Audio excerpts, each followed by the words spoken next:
Yeah, there's just something kind of special about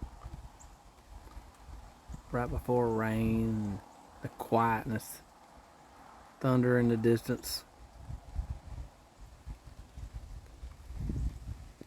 on your own piece of property. Planted our dove field. All of it's coming up. That's pretty awesome. Pretty awesome.